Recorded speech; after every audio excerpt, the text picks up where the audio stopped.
kamu bahwa sampah makanan sangat berbahaya? Di Indonesia sendiri merupakan negara kedua penghasil sampah makanan terbanyak di dunia. Ya, di dalam kehidupan kita sehari-hari tidak terlepas dari yang namanya sampah makanan, atau yang biasa disebut dengan food wastage. Food wastage ini terbagi menjadi dua, yaitu food loss dan food waste. Food loss merupakan sampah makanan yang berasal dari bahan pangan seperti sayuran, buah-buahan, atau makanan yang masih mentah namun sudah tidak bisa diolah menjadi makanan dan akhirnya dibuang begitu saja. Penyebab adanya food loss adalah adanya permasalahan dalam penyimpanan. Penyimpanan yang tidak baik dan makanan yang terlalu lama disimpan akan menyebabkan makanan menjadi bau dan busuk. Kemudian, adanya permasalahan dalam penanganan dan pengemasan.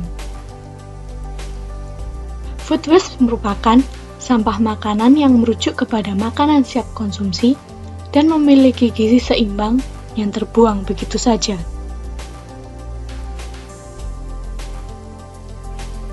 Penyebab adanya food waste ialah tidak menghabiskan makanan, membeli atau memasak makanan yang tidak disukai.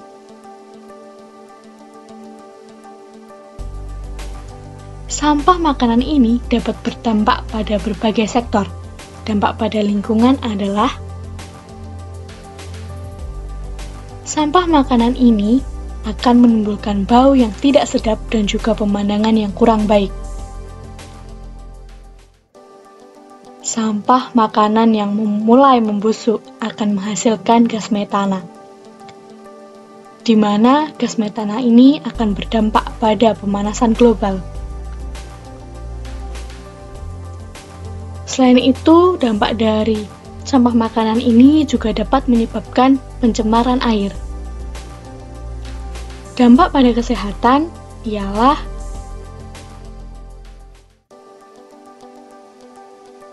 sampah makanan dapat menjadi tempat berbagai faktor untuk berkembang biak yang kemudian dapat menyebabkan sakit perut, tipes, diare, DBD, malaria, cacingan, dan penyakit kulit. Selain itu, tempat pembuangan akhir menggunakan metode terbuka sehingga dapat menyebabkan ispa, tetanus, antraks, dan batuk. Dampak pada sektor hukum ialah berdasarkan UUD 1945 pasal 28H ayat pertama yang berbunyi, setiap orang berhak mendapat lingkungan hidup yang baik dan sehat. Oleh karena itu, apabila dalam suatu usaha kuliner menimbulkan pencemaran lingkungan akibat limbah yang dihasilkan oleh industri usaha kulinernya, maka kasus tersebut dapat dibawa ke ranah hukum.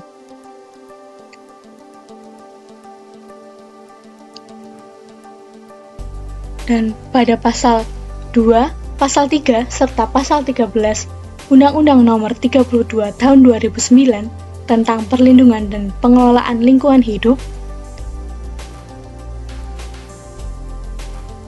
aparat pemerintah beserta dengan seluruh pemangku kepentingan berkewajiban untuk bertanggung jawab melakukan perlindungan dan pengelolaan lingkungan hidup dalam pelaksanaan pembangunan berkelanjutan agar lingkungan hidup Indonesia dapat tetap menjadi sumber dan penunjang hidup bagi rakyat Indonesia serta makhluk hidup lainnya.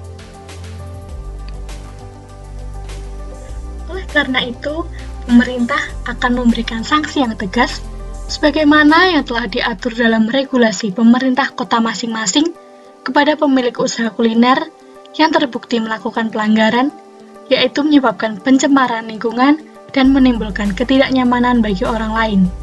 Sanksi tersebut dapat berupa sanksi teguran administrasi hingga pencabutan izin usaha.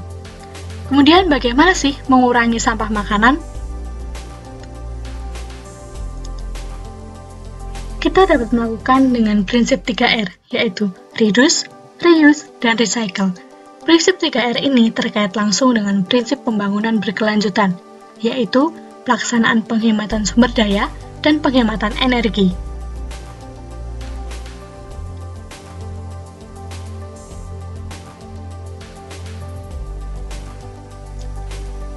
pertama, reduce. Kita dapat melakukan dengan mengurangi konsumsi makanan instan, berbelanja sesuai dengan kebutuhan, memasak bahan makanan dalam jumlah yang sesuai dengan kebutuhan, dan menyimpan makanan dengan baik agar dapat dikonsumsi untuk jangka waktu yang lama.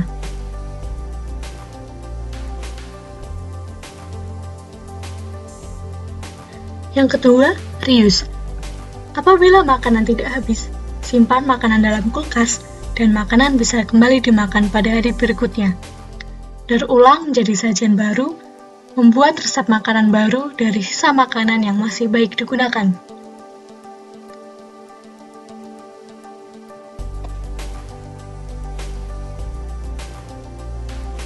Yang ketiga, recycle.